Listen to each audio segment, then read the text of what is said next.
Hello everyone, আজকে আপনাদের ভাইয়া কি করেছে এত রাতে আপনাদের সাথে সেটা শেয়ার করতে চলে আসলাম। চলুন তাহলে দেখাই যে আপনাদের ভাইয়া কি করেছে। দেখুন তো চেনেন কি না, এটা একটা জাদুর বাক্স। এই জাদুর বাক্স নিয়ে এখন রাত 10টার সময় আমি বসেছি। এই জাদুর বাক্সটা এসেছে যশোর থেকে, যশোর মনিরামপুর থেকে আনিয়েছে আপনার ভাইয়া। রুহামা, বাঁধন আর আমি খুব পরিমাণ একটা মাছই পছন্দ করি, সেটা হলো চিংড়ি মাছ। চিংড়ি মাছটা আজকে আপনাদের ভাইয়া এক কার্টুন ধরে নিয়ে আসছে।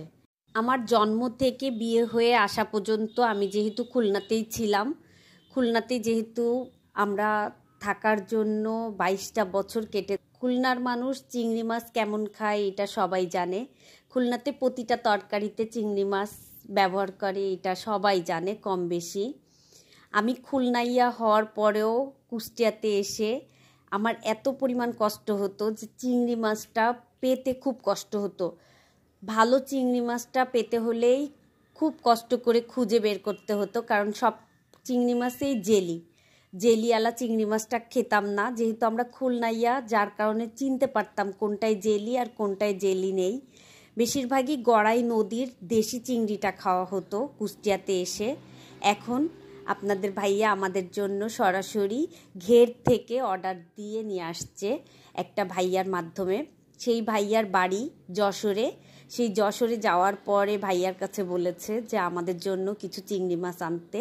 ভাইয়া খুব সুন্দর করে প্যাকেটিং করে বরফ দিয়ে তারপরে আমাদের জন্য 6 কেজি চিংড়ি মাছ এনেছে।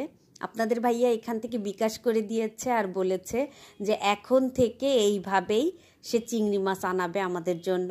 এবার কম করে আনিয়েছে দেখার জন্য যে মিষ্টি পানির চিংড়িটা কেমন, কিন্তু আমি তো জানি খুব ভালো, খুব মজার। সেই জন্য আমি এই চিংড়িটা সবসময় খেতে পছন্দ করি বলে এই চিংড়িটা আনিয়েছি। এরপরে আমি বড় বড় দেখে আনাবো। এবার সাইজটা আনিয়েছি একটু ছোট দেখে। এইটা 5 ক্যাটাগরিতে ভাগ হয়। আমি খুলনাতে থাকতে দেখতাম, আমি চিনি যেহেতু বাবার সাথে বাজারে যেতাম, আমাদের সন্ধ্যা বাজারে সব রকমের চিংড়ি মাছ উঠত। খুলনার সন্ধ্যা বাজারে যেতাম আমি, সেই সময় থেকে আমি চিংড়ি মাছ কেনাকাটা করতে পারি। এখন আপনাদের ভাইয়াকে বলেছি এইগুলা এবার এনেছো, এরপরে অনেক বড় বড় দেখে আনবা। কেউ যশোর খুলনাতে গেলেই এইভাবে আনাতাম। আজকে খুব ভালো লাগছে নিজের প্রিয় খাবারটা অনেক করে আনিয়ে। আজকে এতটুকু, আল্লাহ হাফেজ।